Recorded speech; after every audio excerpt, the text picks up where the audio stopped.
Welcome to Missions Life, where we share resources and encouragement for current missionaries, future missionaries, and those praying for missionaries. Missions can be hard, and we want to help you face the challenges of life, leadership, and ministry. We want your life to bear fruit for the gospel wherever you are. I'm Kyle Ferran, here with my co-host and wife, Heather. Welcome to the Missions Life podcast. We're here today with Lance Witt, and Lance is the founder of Replenish Ministries. And Replenish is dedicated to helping people live and lead from a healthy soul. And along with speaking, consulting, Lance does individual life coaching and team development. Lance's newest book is called Your One Life, Own It, Live It, Love It. And he's also the author of Replenish and High Impact Teams. And we're going to be talking today with Lance about Replenish. That was the book that we first connected with him about and really benefited from over the years. And so really thankful for that. And so Lance, welcome to the show. We really appreciate you having you here. Thank you. I am honored and looking forward to our conversation, and hopefully we can be some help and encouragement to people out in the field. Excellent. Absolutely. Well, I want to start with a curiosity question, and that's where did the idea or the need for this book, Replenish, come from? Yeah. So I was a senior pastor. I started in ministry really young. I became a senior pastor at the age of 23. And I Mm. often tell people I probably should go back and apologize to everybody in that first congregation because I had a lot of zeal and enthusiasm, but probably not much wisdom or real knowledge. But was a senior pastor for 20 years. Then in 1999 was invited to join the staff out at Saddleback Church with Rick Warren in Southern California.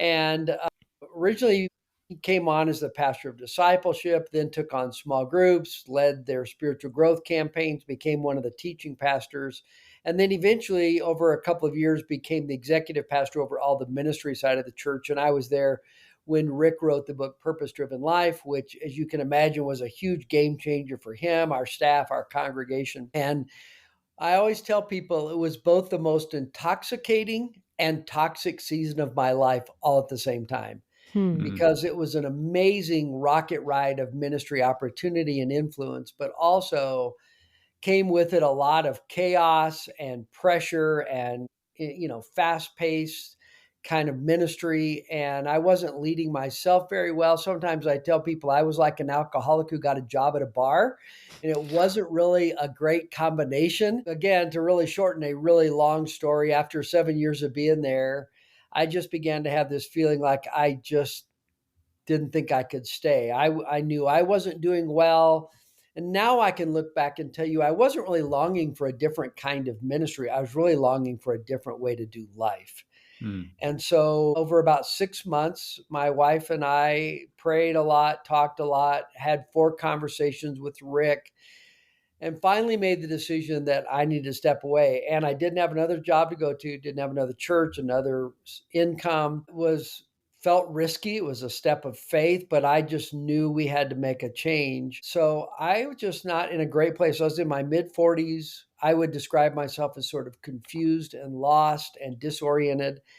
And I was already scheduled to speak at a conference in Singapore. And so I was on a plane, middle of the night, everybody on the plane's asleep. And I'm just wrestling with the Lord and just feeling confused. And I remember like, what am I supposed to do? And I just remember crying out to the Lord and saying, God, what do you want me to do in this season? And I've never had very many mystical experiences, but this is one of those where God just met me so clearly and so plainly on that plane that night. And the word I got back from the Lord when I asked that prayer of desperation was, I want you to help leaders be healthy, holy, and humble. Hmm. Now, it was kind of ironic because I was not in a healthy place at that time. But I do remember thinking to myself, like, okay, I could give my life to this. And so that really started for me a journey of what would it look like to live life and do life in ministry from a healthy soul. And so Replenish, I would say, was very much my early story of trying to figure out what does it look like to bring my own soul back to life and to live from that healthy place. And so that's kind of where the idea came from, was what would it look like for me first? And then could I be an encouragement to others to figure out how to live and lead from a healthy place? Hmm. That's really good. God oftentimes uses our biggest challenges and Yeah. struggles to be able to share with others because we know what it's like to be there, and we can Yeah. help walk them out of that dark place because we've been there. Sometimes I say it that my mess became my message. That's So, a good way to put it. yeah. That's good. One of the things you talk about in the book is how leaders often start with passion and calling, but over time ministry can kind of quietly drain their soul, and even when they're caring for other people. What are some of those early signs of the soul neglect and how leaders can recognize when they're leading more out of skill than from the spirit? Yeah. Great question. And of course, I think, you know, it's very incremental that this stuff begins to happen, the slow erosion. I don't think we ever wake up one day and just flip a switch and go, "Hey, I'm really just not going to walk with Jesus right now, and I'm going to kind of neglect my soul." I think it just happens over time, incrementally. But I think some of the early signs are, and I could point to my own life, like I really begin to shortcut on my own time with God, and prayer begins to be marginalized. And I find myself really going to the word so that I can have something to share with somebody else, not so that, I can feed and nourish my own soul. I would say for me, I just didn't live with this awareness that my soul was something I should pay attention to on a daily basis. I would have known I had a soul and that my Jesus died for my soul and my soul was someday going to go to heaven. But this idea of paying attention to my soul and my inner life, that was just really not much on my radar. And I was so busy and so worried about everybody else's sanctification Mm. and their walk with Jesus that the truth is, as a Christian leader, I often sort of neglected my own. And so I just got so busy building the church, I think that I sort of assumed that I was going to stay close to Jesus in the process. And I don't think those two are always connected. I think another sign is when you begin to feel drained, exhausted, burned out. And sometimes it's not just from overactivity or over being overscheduled. Sometimes it's just the the slow drain of ministry, and it just begins to feel like a grind. And sometimes I will talk about the difference between being tired, which when you have a busy week and life's been really demanding and you have a good Sabbath or a day off, or you do something fun and you kind of get re-energized and your battery gets charged. That's being tired.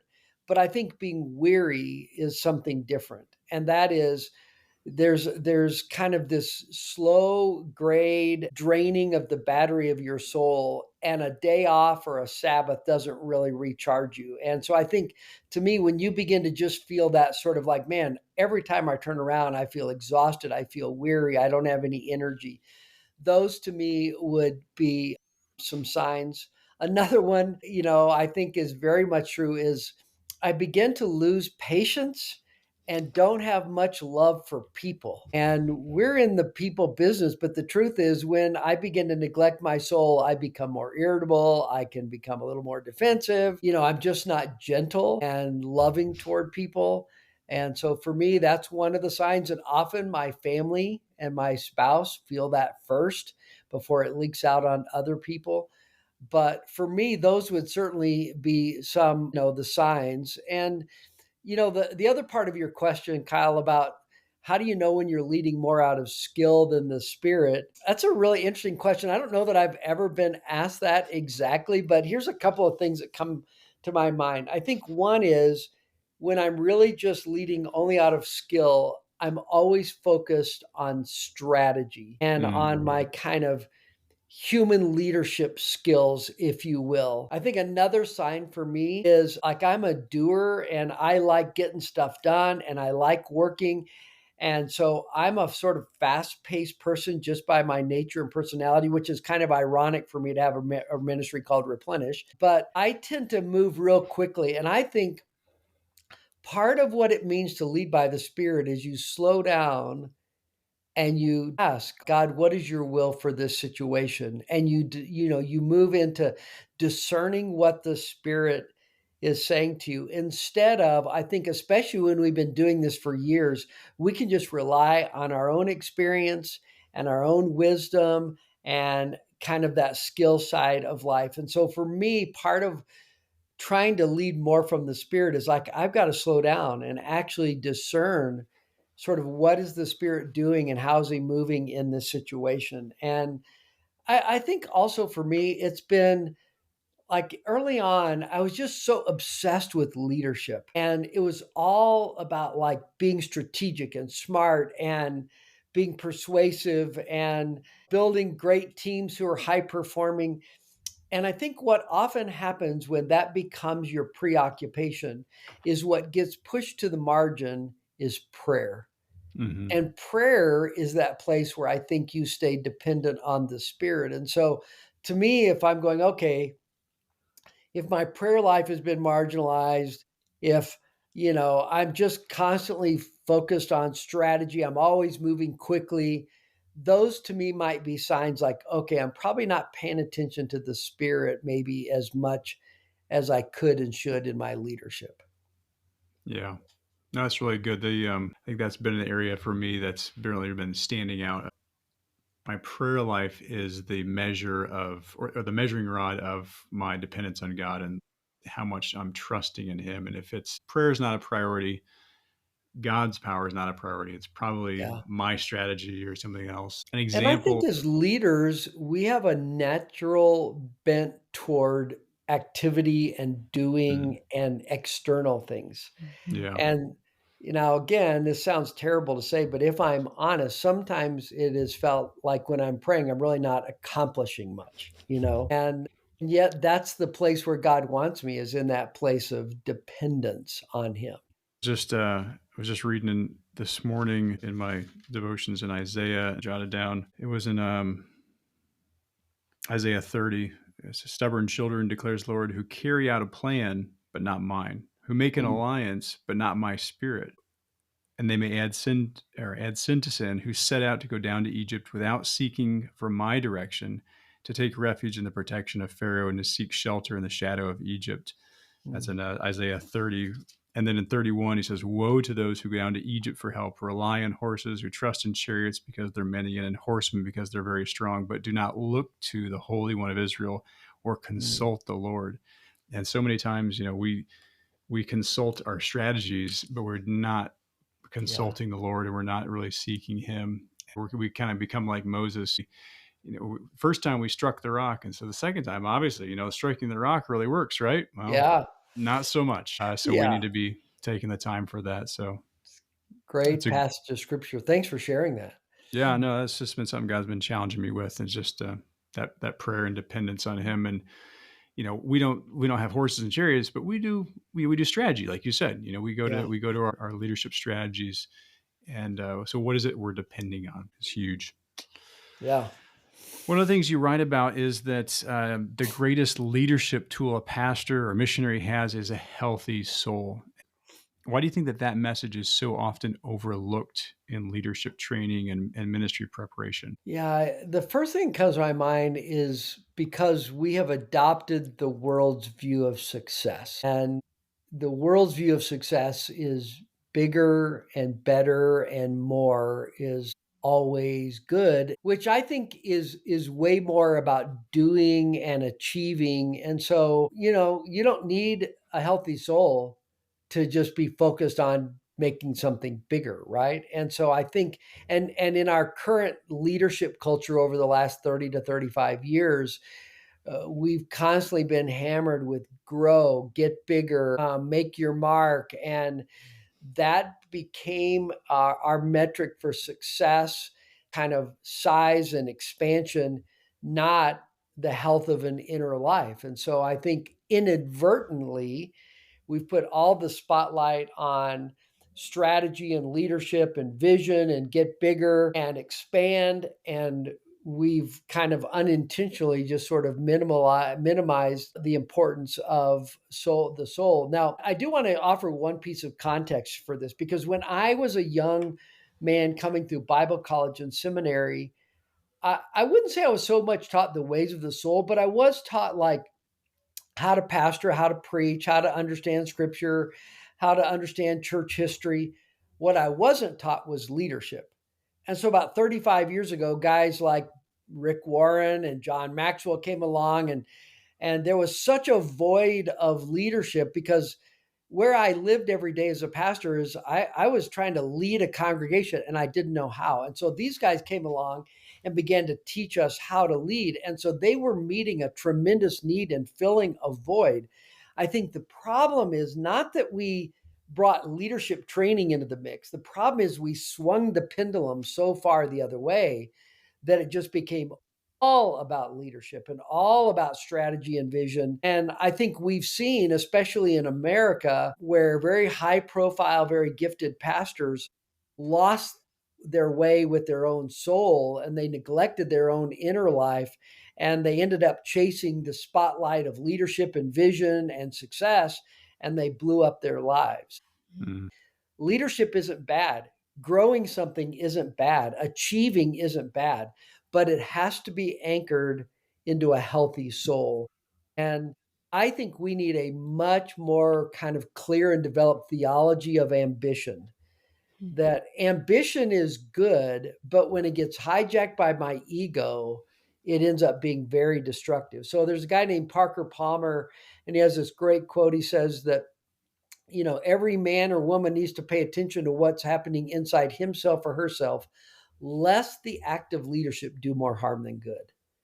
And I go, wow, that's profound that I've been given this sacred gift of leadership influence. And if I don't pay attention to my inner life, I actually run the risk of prostituting that sacred gift and in the end do more harm than good.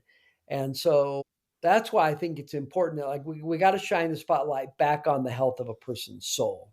Yeah, I definitely love that you mentioned that because sometimes it feels like a tug of war with all the skills that you need to lead well and all the things that you Yeah. need to grow teams and all the things that you need to, keep people on the field. And you just keep getting this list of things that you're supposed to be doing. And we need help sometimes reprioritizing that our soul, our relationship with Jesus trumps all of that. Sometimes we can kind of unbalance those priorities.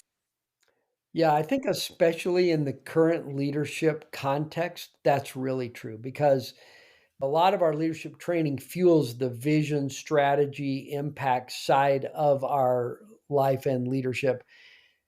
But again, if that's not anchored in a healthy soul, it's not going to, ultimately, I think, be as fruitful for the kingdom as we would want it to be. And it can actually end up kind of wrecking our own lives too in the process.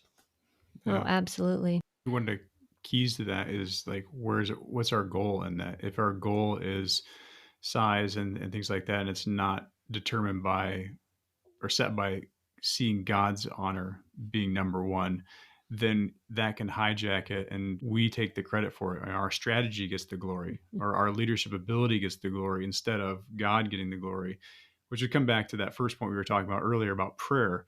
That's why God loves to use prayer, is because prayer is one of the unique strategies, if you will, that highlights his power and his Right. glory. He's the one that gets the credit for it, not us, because we can't take any credit for it. It's just his. That's a good sign that we're maybe derailing a little bit when the focus becomes our strategy and things like Yeah. that, because we're going to start taking the credit for those Yeah. things. Yeah. So, Our to-do list gets larger and larger. And you kind of highlight how hurry is the sole enemy and that Jesus was never in a rush. I love Yeah. that you said that. So, what disciplines have helped you adopt a more unhurried rhythm in your life and leadership? Yeah. I think first off, for me, again, this has been such a long journey now, pretty much almost 20 years of continuing to pursue healthy rhythms and manage my calendar and time better. But I think a few practical, like best practices for me would be just trying to create more unhurried time to be with Jesus in the morning. I think when I was, like a full time pastor and kind of leading a church at the time, my devotions were okay. I knew I need to be in the Word, but it was rushed. It was get through my reading, a little time in prayer. And so I'm trying to have a more relaxed approach to being with Jesus, especially in the mornings, integrating things like silence, lingering over scripture longer, slowing down my own soul and kind of my connection with Jesus. Another practical thing that I've been doing in recent years is taking breaks between my meetings. For years when I was at Saddleback, I did meetings back to back to back to back every day. And I get to the end of the day and I was just mentally exhausted, no time to process those meetings. And so I've just now thought, I just take breaks. So when I do coaching calls with leaders around the world, I always schedule a 10 to 15-minute break between my meetings. That's been very helpful for me. Even though I'm not very much of I'm not tall, like I've always walked really fast. And so one of the things I'm still work on is just actually physically just slowing down the pace of my walking. I cannot tell you how many times through the years I'll look up and my wife Connie will be like 3 steps behind me, and she'll go, "Are you going to walk with me or in front of me?" And what I want to say is, if you hurry up, I'll walk with you. But 45 years of marriage has taught me not to say that, and I just apologize and slow down. But I think for me, just being conscious of even physically walking slower. Another practice for me is just learning how to breathe.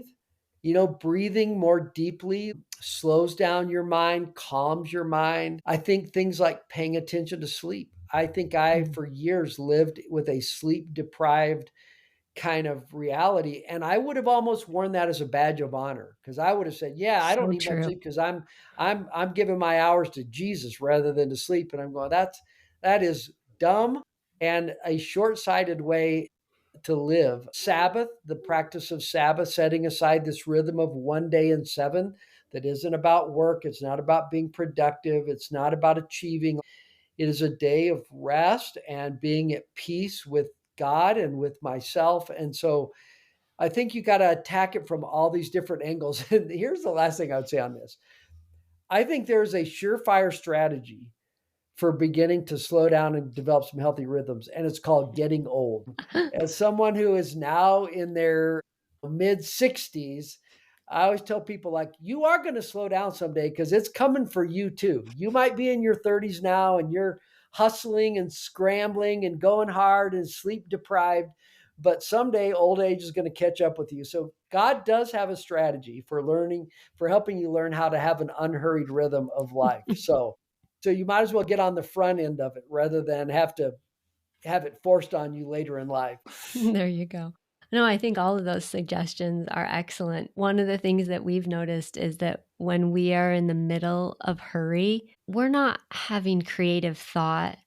It's Yeah, draining just trying to problem solve. You can't handle those God interruptions, those God appointed, conversations or people that he brings across your path. There's just no extra room for right. God, for the God things that we so desperately want to show up in our lives.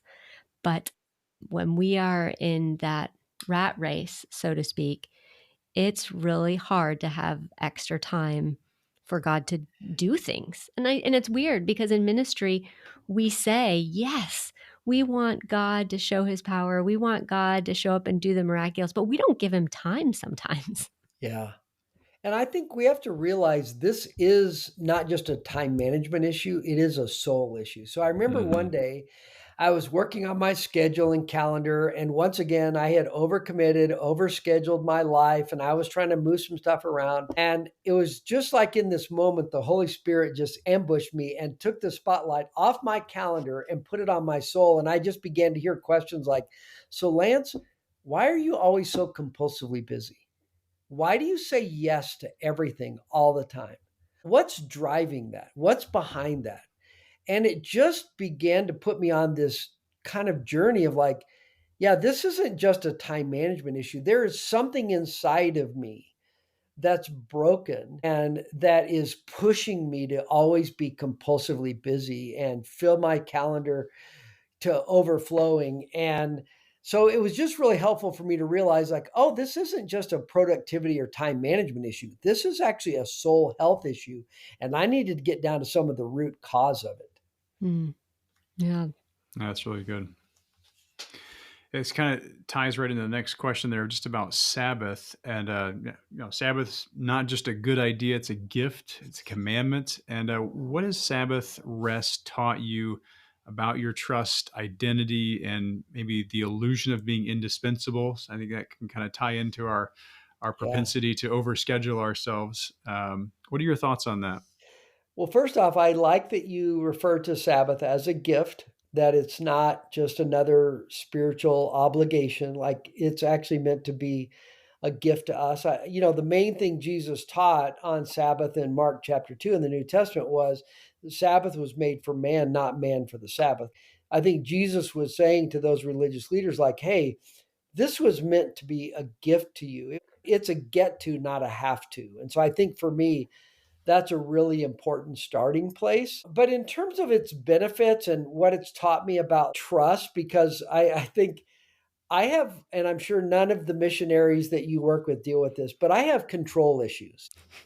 I want to be in control of everything in my world. And I think Sabbath helps me embrace that the universe is going to be fine without me for 24 hours and that I don't have to be in control. And I think a key question out of Sabbath is, can I trust God to take care of things for the next 24 hours? And so I think it's sort of got this built-in mechanism to help you, trust him. And so there's this great illustration of this. If you've ever been to Manhattan in New York, there's a statue of Atlas, and we've all seen probably a picture of that statue of Atlas. He's got the world on his shoulders, and some days that's how ministry feels like, right? Like we're carrying the entire weight of the world on our shoulders. Well, you go across the street and go into St. Patrick's Cathedral, and you walk up to the front, and off to the side, there is a statue, like a 4-foot statue that's like 8-year-old Jesus, and he's got the whole world in his hand, in the palm of his hand. And to me, what Sabbath does is Sabbath recalibrates my perspective. I can get to feeling like, oh, it's all on me, it's all on my shoulders, I've got to carry it all. And Sabbath is my reminder, like, no, Jesus has got the world. He's got it in his hand, no problem. It's all under control. And so I think trust is a big piece of it. I think for me, another big piece is and you mentioned the word identity. So, really interesting in Deuteronomy 5, when the Lord is going back through the 10 commandments, in Exodus 20, he anchors Sabbath keeping into creation. Like he says, Mm. everything in the universe was made, God says, I made so that it would have rest. Nothing was made to give out all the time. Well, in Deuteronomy 5, he now anchors it in their delivery out of Egypt. And he says, you used to be slaves in Egypt. Now I've brought you out of the promised land, or brought you into the promised land. Therefore, observe Sabbath. And you go, okay, I don't really get how coming out of Egypt, what does that have to do with Sabbath? And here's what I think the truth is, that God was saying to the Israelites, when you were under the tyranny of Pharaoh, all you did was work. You had no time off, no downtime, no vacation, no rest. And now he says, but now that you're under my dominion, my people stop and my people rest. And I think for me, when it comes to identity, I've been trying these last 20 years to understand that even when I am doing nothing on a Sabbath, I am just as loved and just as valuable to God as when I'm producing and achieving, in my ministry work. And so that's been such a gift to me to just sort of understand and begin to try to really put that into my soul and into my thinking. I used to think like the primary purpose of Sabbath was just so that you could get re-energized for the week that's coming. But I think there's so many more beautiful nuances to Sabbath. Like for me, one of them is that I think one of the reasons God commands us to have Sabbath is so that we would have more unhurried time with Him. So it's one thing when Connie and I check in by text or do a quick phone call when I'm on the road, but there's nothing like unhurried time together that connects us beautifully. And I think the same thing is true with God. Like part of the beauty of Sabbath is that it allows us to take that walk and just linger over God's goodness, spend more time in worship, spend more time lingering over scripture. And so there's just so many wonderful things that come out of it. But it's a fight, especially in our busy, fast paced world. It's a fight to make room for it in your life and in your schedule. Yeah, no, it is very true. It doesn't happen by itself. We have to plan to rest. Yeah. So that's good. Kind of along those same lines, you challenge leaders in the book to take regular personal retreats, like pit stops for the soul. What would you say to a leader then who feels like they simply don't have time for that? Well, the first thing I would say to them is, I get it. Like I can sympathize with where you're at when it feels like the demands of ministry are just overwhelming. And, in doing what we do, whether it's being a missionary or a pastor, it's not a 9 to 5 job. And so I think, one, I would just have empathy for that leader who does feel that. But I would also say, let's take a moment and just look at what Jesus modeled for us. And I've often kind of pitched it like this, like if Jesus were to show up today and he were to sit down with a group of ministry leaders and go, "Hey, I've only got 3 years to launch this worldwide revolutionary movement called Christianity. What should I do?" And we would tell him, like, well, first off, you got to get a website, you need to buy a domain, you need to get an Instagram and Twitter handle, and you're going to need to start creating content, getting on the preaching circuit. You're going to have to build a platform and a following, and you're probably going to need to build a team and some infrastructure. And we look at the Gospels, and Jesus didn't do anything like that. He had a pretty simple strategy, and it was pour a lot of time into the 12, developing them, do ministry to the masses, and then regularly pull away for time to think and to be alone and to be with the Father and to get his next set of instructions. And so I think if I want to be like Jesus, I need to model something in a similar way. Think about how much simpler and quieter Jesus' world was than ours. And so if he needed to pull away and get that time, how much more important is it for us? And I think about, especially when you lead in an area, like you're maybe leading the mission cause in your region, one of the things you can't delegate is hearing from God, thinking about where the ministry is going, getting clear around what needs to be next. And I just think it's so important to pull away from your calendar and your daily commitments and make time for this. Hmm.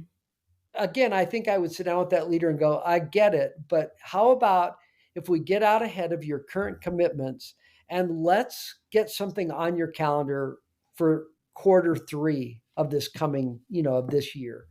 Let's just get out and put something on the calendar and then protect that, even if it's just a half a day or a 1 day kind of personal retreat, just getting it on the calendar and protecting that time. And again, here's the other thing I would say to that leader. If you actually get serious about doing this, don't expect it to be easy and life giving initially. Kind of like practicing Sabbath. We don't know how to be quiet and how to unplug and how to be alone with ourselves and our thoughts.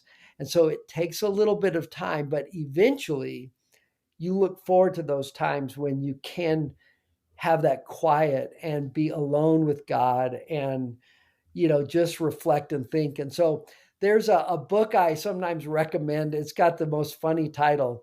It's called The Road Less Stupid.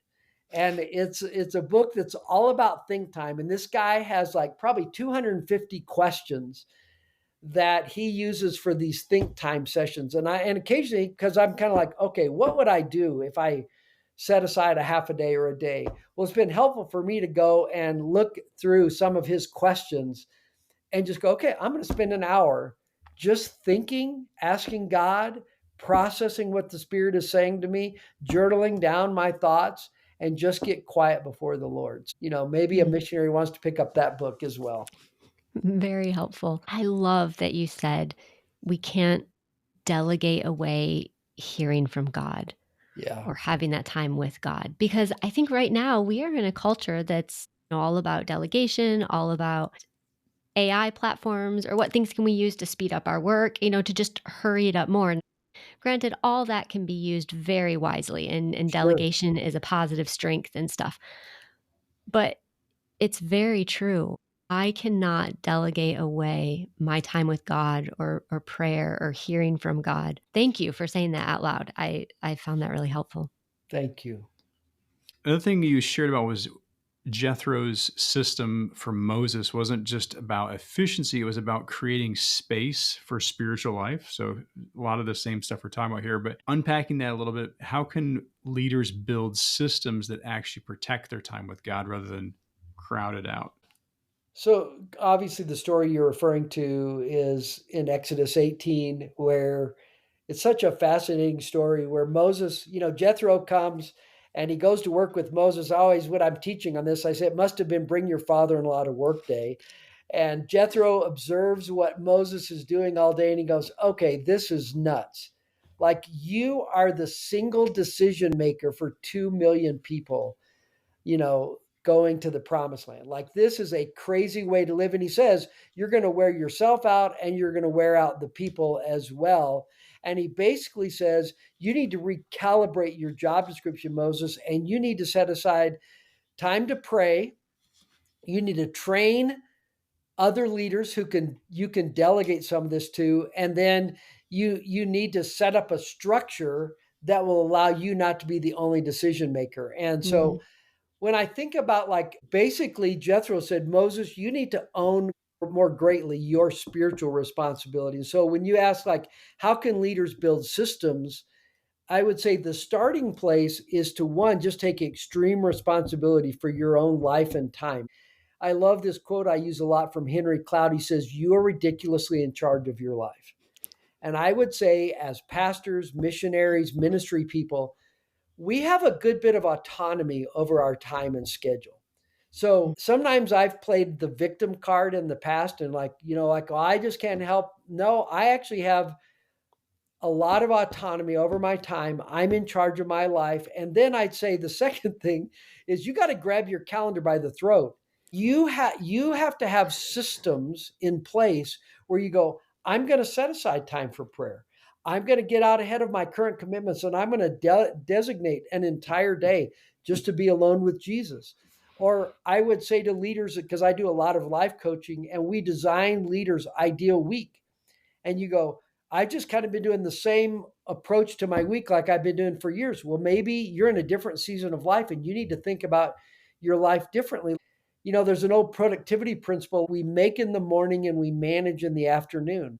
So, for most of us, our best creativity and best thinking happens more in the morning. So, maybe you need to craft your day where you can have time to think and dream about what God has for your ministry and set aside some of that time in, first thing in the morning instead of filling it with appointments or random requests. One of the things that I do with leaders when we come to the first of the year is I'll go, okay, if I held a gun to your head and said you had to quit doing the 20% of what you're doing that is the least return on investment, what would you stop doing? Mhm. And I think it's helpful for us to sometimes go, okay, I need to stop doing some stuff that isn't all that helpful, and I need to fill it now with stuff that actually is more about my, creating that space for me to thrive spiritually and to lead from that spiritual place. I think, Kyle, I think I am probably not the only one who had a faulty, what I would call, theology of availability. So as a young minister, I always thought, like, because somebody had a request or a need or a demand, that because I was in ministry, I always had to say yes. And you would never just put your wallet or your purse out on the table and tell people, hey, just take whatever you want, like just whatever you need. But we do that all the time with our calendars instead of proactively going, I'm responsible. I got to give my time to the things that matter most. And by the way, that theology of availability, hold that up against the Gospels. That's not the way Jesus lived his life. He wasn't always available. And so I'm going to have to be willing to maybe disappoint some people and say no to some things that I used to say yes to in the past so that I can be the leader, the spiritual leader that God wants me to be. Sorry, I felt like I started preaching there. I don't. No, it's No, good. all It good. reminds me of that quote, every time you say yes to something, you're saying no to something else. Yeah. And so what is it that we're saying no to when we say yes to everything? It has helped me. There's a book I've read about this, and one of those quotes out of the book is that every no needs to be rooted in a higher yes. Hmm. So when we say, you're right, when we say yes to something, we're saying no to something else. But also, when I say no to something, I want it to be in service to the higher yes. Like I might say no to this opportunity over here, but the higher yes is I need to invest time in a date night with my spouse. And that's the higher yes that I really want to pursue. Yeah, that's good. Absolutely. We should schedule a date night, right? Come on. That We that did higher last. yes. We had a date day Oh, right, last right. week. We did. No, absolutely. Another quote that's been really helpful for me on a lot of those things was it was from the book, I think, Essentialism, but make the one decision that makes 1,000 decisions. Yeah. And just that idea of thinking through those systems of decision making of like, okay, so this is when we, when we travel, we take this amount of time off, or when we schedule, like you were saying earlier, we schedule your boundaries of or around your meetings or buffer time or something like that. And so you make those one decision that makes 1,000 decisions. So like every meeting I make, I do blank. And so you're not having to make all of these decisions, which becomes wearisome.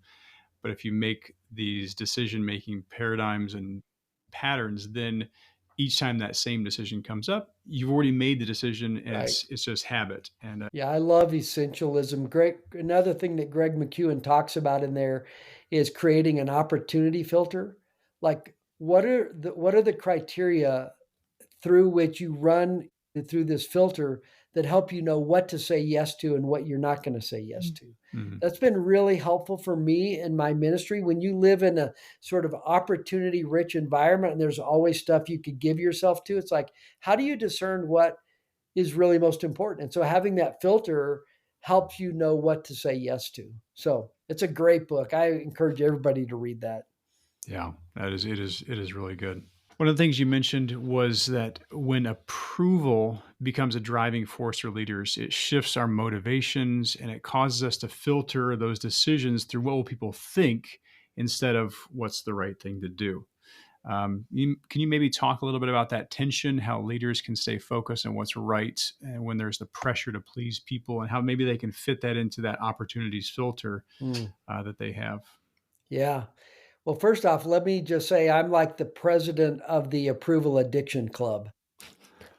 I have in ministry been a long time people pleaser. And I think a lot of Mm, us in ministry are. And because we do care about people and we care about what people think of us. And it's a short trip from that to actually being a people pleaser. And so this has been a long journey for me in this whole issue. So here's a couple of things I've learned. I think first off, you have to recognize that pretty much everything we're talking about in this podcast has both an internal journey with it and an external.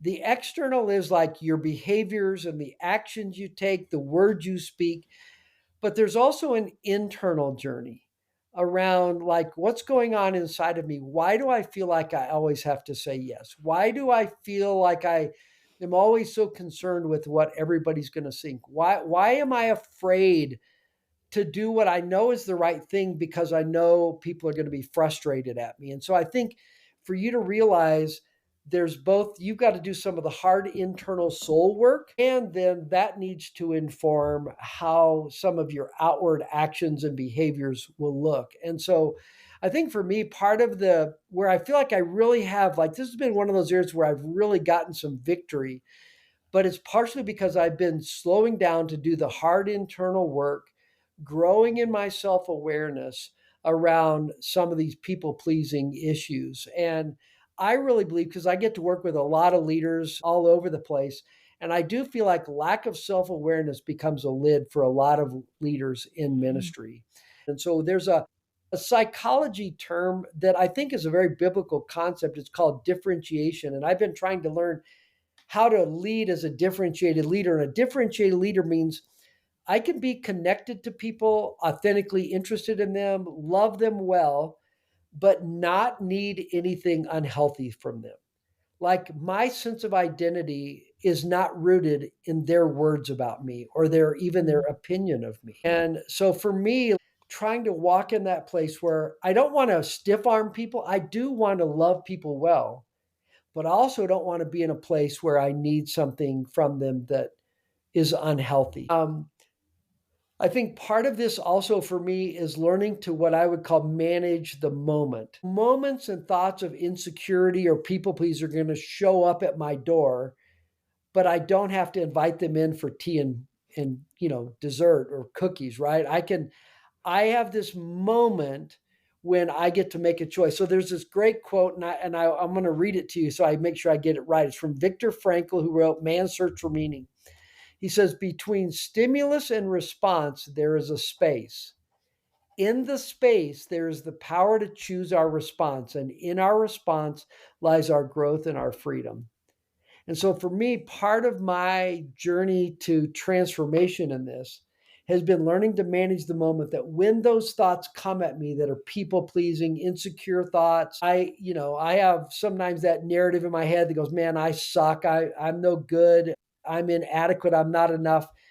That when that thought shows up, I have a moment where I get to choose what I do with that thought, whether I internalize it or whether I let it release and roll off of me. And so, again, for me, it's been a long, slow, incremental journey, but it's one where I have felt a lot of victory and freedom over the last 20 years. Oh, that's really good. Thanks for sharing that. There's some great quotes from that Viktor Frankl book that Yes. learned a lot from what he endured there. So there's a line in the book that really stood out, and it says, "We should seek to be enamored with what's godly, not what's big." Mm. And we kind of live in a world that values growth and size. So, how can we as leaders and missionaries really stay focused on what matters most to God? Yeah, if I was going to give one word that would be my response to that, it would be just faithfulness. Like, focus on faithfulness. So there's a quote that I say a lot in my ministry, and it's faithfulness is king, fruitfulness is queen. Both of Mm. them matter, but it is really clear in scripture that God always put the highest priority on faithfulness. And so, am I getting up every day being faithful with what God has put in my hands today? There's a verse that has really captured me the last couple of years out of First Thessalonians 4, where Paul says, make it your ambition to lead a quiet life. Now, I've never heard a conference speaker one time get up and go, man, I want you to go big and make it your all out ambition to lead a quiet life. We expect Paul to say, make it your ambition to be epic, be a world changer, have great impact, right? Have a huge ministry.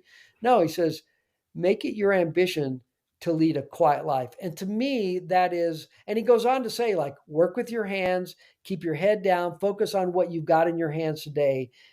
And so for me, it's all about like coming back to just be faithful with what God has put in your hand today. And then I would say to people, go back and look at the life of Jesus in the Gospels. He was like Mm. the anti celebrity Messiah, right? He never tried to build a crowd, he never tried to kind of enamor people to gain a following. Nope. And so I think for me, and you have to be careful with this because, and I want to phrase it like this in a healthy way, question some of the messaging that we hear a lot today. Hmm. Like we hear lots of prayer of Jabez kind of theology, right? Lord, expand our Yeah. territory, give us more, make us bigger. And sometimes we need to question that because the truth is sometimes God gives people in ministry a hard assignment. Like Jeremiah never would have been asked to speak at a church growth conference. God basically said, Jeremiah, I'm going to give you a lonely ministry. No one's going to listen to you. You're not going to have a following. People are going to resent you, but your job is just to be faithful. Like I'm going Mm. to put a fire in you that you're not going to be able to contain. And then here's a practical thing I would encourage people to do. Read biographies of great saints from the past. Mm. Like Yeah. I read a book a couple years ago that wrecked me in a good way called Hudson Taylor's Spiritual Secret. Such a great read. Like here was a guy who suffered enormously, went through lots of persecution and lost kids died. Why? Mhm. And I'm just going, yeah. He did not look at ministry as Man, where can I grow the mega church? He went to the hardest places, did the hardest things, and he was faithful, and God used him tremendously. Hmm. Yeah. So I got some passion around that one. No, I love it. It's great. A passage that God's really encouraged me with is, and you see this in Second Corinthians, where Paul was talking, where he says in Second Corinthians 10, we will not boast beyond limits, but we will Mm, boast only with regard to the area of influence God assigned to us to reach even yeah, you. For we're not overextending ourselves as though we'd not reach you. We do not boast beyond limits in our labors of others. But our hope is only that as your faith increases, our area of influence among you may also be greatly enlarged. But mm, just that idea that he was content with the area of influence that Mm. God had assigned to him. yeah, And as missionaries, God sometimes doesn't always assign us, mega church. We don't have too many mega churches here in Western Europe. And are we okay with the area of influence that God's given to us? Because who are we really trying to please? Are we trying to be seen by others, or are we trying to are we content to be seen by God alone and content sure. with the area of influence that He's assigned to us? And that may not be huge, but it may be in a very dark area. And our true reward is going to be not what, the rah rahs from people around us, but from the well done, good and faithful servant. It can be hard because there's a lot of really faithful missionaries that they could pastor a megachurch in the States, Sure. but they've got a congregation of 15 or 30 people, and they're working in a jungle somewhere that they never hear about. I think that passage is just a great reminder of that, because I think we all have that propensity and desire to maybe we want to have a big influence because we want God's work to go out. So that's not a bad desire, but at the same time we have to temper it with, well, where does God have us though? What doors is He opening for us? Yeah, there's a question I set with a lot in my life, and it's, can I be okay with obscurity? Mm. Mhm. Yeah. Yeah. And I remember when I was in my very first church, and I just felt, unknown, unseen. It was a small church. And I remember this feeling like I wanted to be sought out, not left out. Mm. And and I think, part of our own development and maturity is getting to that place where we go, I'm okay if I'm obscure, if I'm not known, if, I don't get asked to speak at the event or the conference, like I can be okay in my soul. Mm. Yeah, that's a very good thing to think on and to strive for, Yeah. because it can be kind of opposite of Yeah. what we see as success. Yes. A successful author gets asked to speak places, and we just have all these definitions that I think are incorrect. I mean, we know that they're biblically incorrect, and Yeah. it's so energizing though to read the scripture that just keeps saying over and over again, just be faithful, Yeah. just follow me, just do my commands. Yep. That should be, I think, a release for us Yeah, of a burden that the world sometimes puts on us. for sure. Thank you for that. One of the other things that you mentioned in the book is just about courage, and this was encouraging to me. You admitted that sometimes what looks like keeping unity or not moving too fast was actually a fear that kept you from making the courageous decisions, and that prayer for spiritual courage has been your most consistent prayer. And I appreciate you sharing that. How can leaders tell the difference between wisdom and fear when making some of those hard decisions? Because that's decision making is a difficult one with Yeah. leaders. Well, and I think for me, the starting place is again to understand my natural bent toward people pleasing. And so, most often, when I came up against hard things or difficult conversations, courageous conversations, I knew that my bent was to kind of run from those or to avoid them like the plague. And I often say that Christian ministries suffer from what I call terminal niceness. We're really polite and diplomatic, and we, try to get along with everybody, but we avoid the hard stuff like the plague. And so I think on a practical level, a couple of things that have helped me is just to slow down and again go internal and ask myself, so Lance, what is it you're fearful of? And if it is, well, I don't want to be unliked, well, that's probably not the best reason to not have a hard conversation. So, but I think to analyze, like spend some time and asking the Holy Spirit to shine the spotlight on, like, what is it at the end of the day is, and if it is that I'm afraid of people, then that's not probably a place of spiritual courage. Sometimes maybe it's this isn't the right time, and that might be wise to go.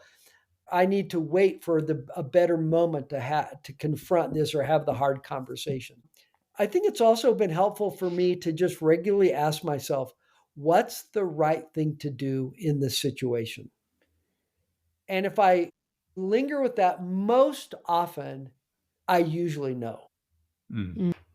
And then I think the wisdom question is, all right, now if I'm clear about what's the right thing to do, what's the right way to handle it? That leads me to kind of the wisdom and the nuances of how I want to approach that. But I remember one of the great leadership lessons I learned from Rick Warren was learn to separate decision making from problem solving. So Hmm. his point was get really clear about what's the right decision and then figure out what are the issues you've got to overcome to handle that decision. But I think sometimes as a process person, I can see all the problems involved with the decision. And so sometimes that keeps me from getting to the right decision. So I want to start with what's the right decision to make? And then I can start to then figure out the how. Another technique that I will use sometimes, I will say to someone, hey, if you are consulting someone about this same situation you're facing, what would you advise them to do? So let's pull you out of the middle of it for a moment and you put on your consultant hat. And if you were talking to another missionary, another pastor, what would you tell them to do? And sometimes I think we got to seek godly counsel because sometimes I don't have the courage in myself, but getting the trusted voice of another seasoned, experienced leader to go, nope, you really should confront this. You really need to make the hard call. That sometimes is what bolsters my courage. And then, I find myself sitting with people and going, trust your leadership intuition. Hmm. Like, this is not your first challenging thing. What does your leadership intuition tell you right now? And often they'll go, yeah, I know. I really should deal with this. I've been circling this mountain or this problem for days or weeks or years. And my intuition tells me I need to deal with it and get on the other side of it. Okay, good. Well, I'm glad you got clarity around that. And it's not sometimes when you're the consultant and you're on the outside, it's so clear to you. But when you're on the inside and it's your relationships and people are going to be Mhm. mad at you, it just doesn't feel that clear. And so that's why I feel like that statement of just trust your leadership to intuition. What do you in your gut as a leader feel like you should do in this? And Mm. then let's get a game plan for executing on that. That's good. Yeah. There was a quote in a book that was really challenging to me. It said, whenever we say we don't know what to do, it's usually courage we're lacking, not information. Mm, And that would kind of go back to the other question there that you were to ask them what they'd recommend. So I'd read somewhere a recent or a similar one that's what would you advise your best friend to do? Because yeah. it pulls you out of it, but it still keeps you engaged in it emotionally. You're not like in the thick of it, but you're the advisor then. And that oftentimes we would advise our friend differently, but when Yeah. we're in the middle of it, like you said, it is hard because we're emotionally entangled in it, but we need to be able to kind of pull ourselves a little bit of distance there to be able to Yeah. see clearly that is actually what we need to do. So, and that is hard though. Mm, Thank you for sharing that. So, in working with courage and decision makings for teams, you also write that team health is a reflection of the organization's spiritual health. But we often get so focused on completing the mission that we forget to grow the team. What does it look like when we intentionally invest in the spiritual and relational health of the people we lead and have that as part of our key focus? yeah. Um, I think first off, I would say to a leader, don't assume that everybody on your team is doing well spiritually. Hmm. I get to have a lot of conversations, and when I really probe in on like how they're doing spiritually, how their time is with God, you get like people feel stuck. They're just going through the motions, feels mechanical or like it's not life giving. And so I think don't assume that the people on your team are thriving spiritually, because the truth is some of them probably are not. And so I think you have to look at part of your role in leading a team as it's got to be both about health and high performance. And all of us have a natural bent to one side of that equation or the other. And so if you're wired more on the health side, you get along well with people, you love people well, but you have a hard time with courageous conversations, holding people accountable for performance. But if you're on the leadership side, you're reading leadership books all the time, you may neglect the health side. And so I would say, to really be a great team leader, you do have to go hard after both. So, in terms of the question, though, of how do you intentionally invest in the spiritual and relational side of the team, I would say, one, you have to create space and make time for this in your calendar. You're never going to drift into it. You're not going to accidentally get there.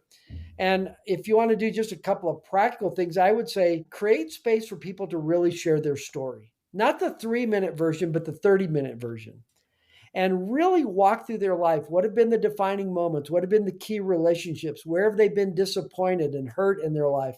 And encourage the team to ask probing questions, because it's amazing how much I can learn about someone and how I should work with them when I really get to understand their story. Also, when I know people's story, it helps me feel more bonded to them. I would say you need to view spiritual disciplines as a team sport, not just an individual sport. So, a lot of times in scripture, when you read, like in Colossians 3, about spiritual practices, the you is not you singular, it's you plural. So, what would it look like for us as a team to practice silence together, to practice discernment? What is God saying to us as a team?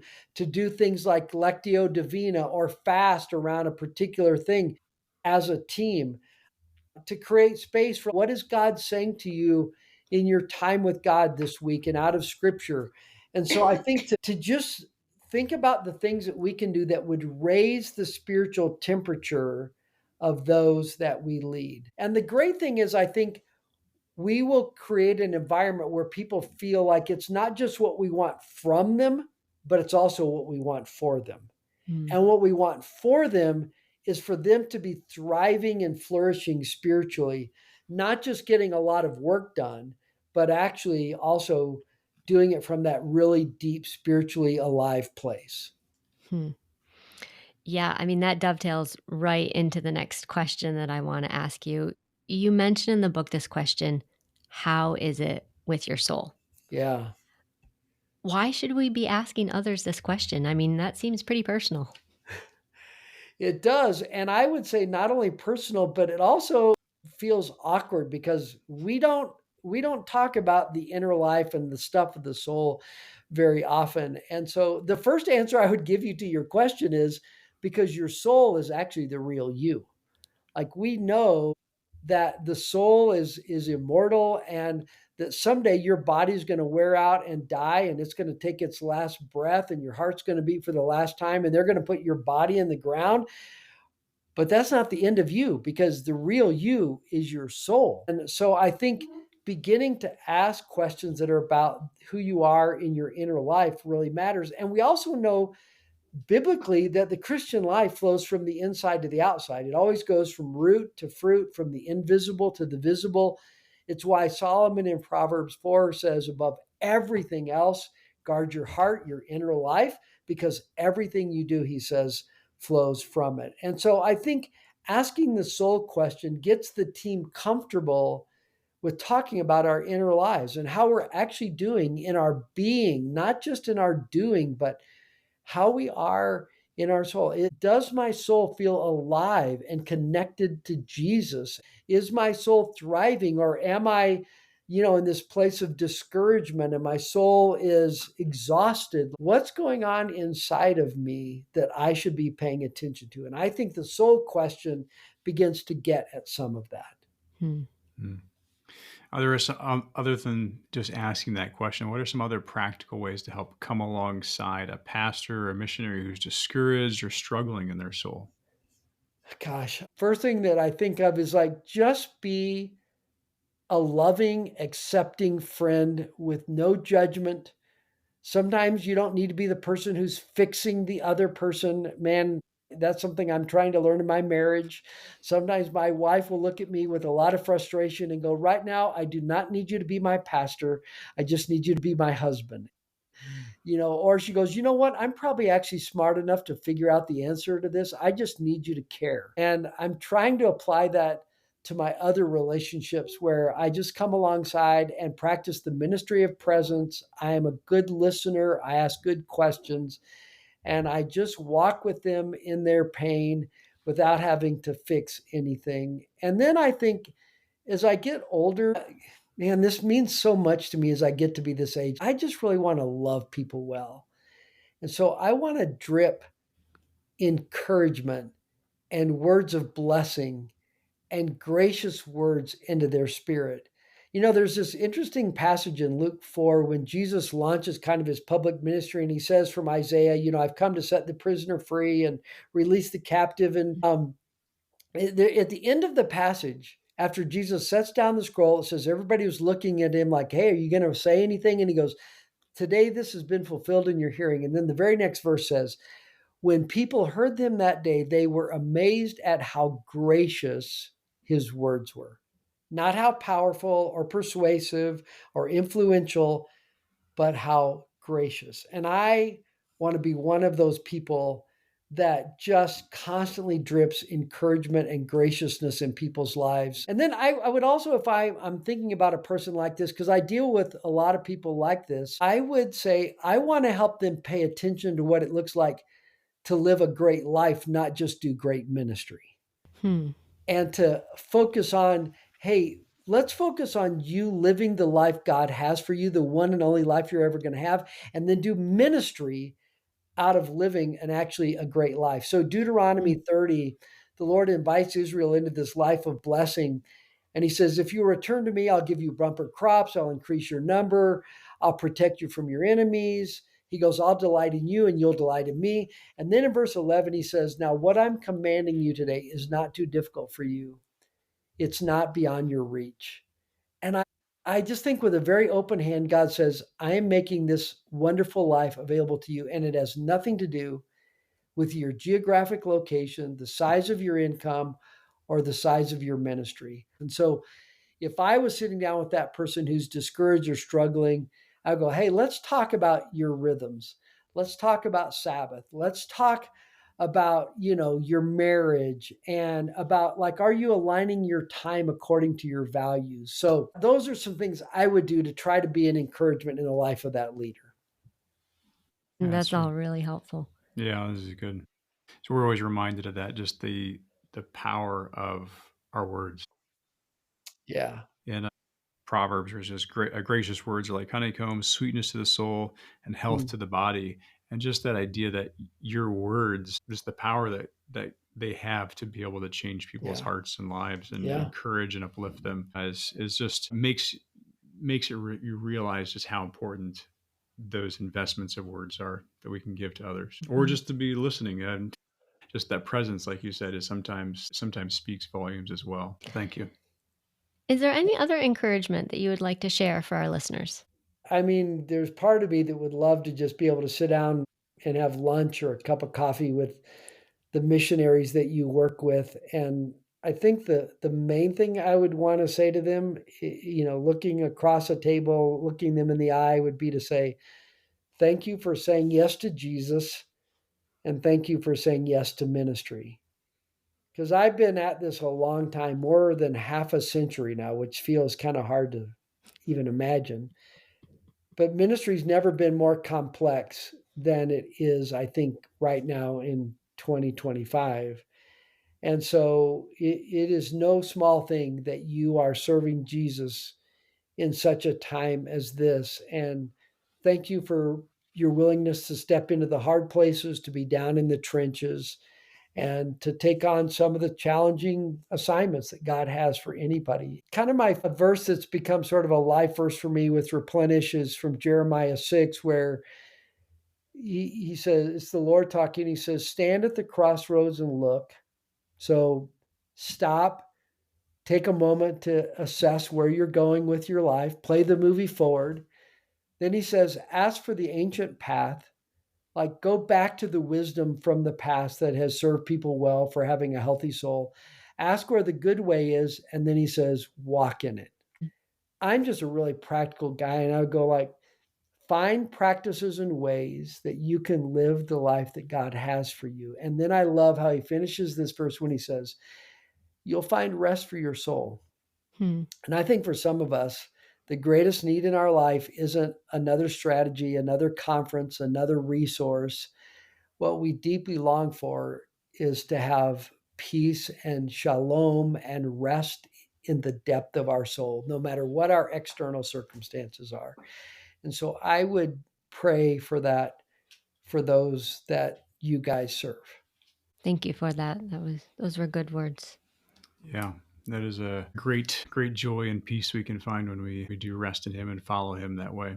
So thank you so much for taking the time today to share some of these thoughts.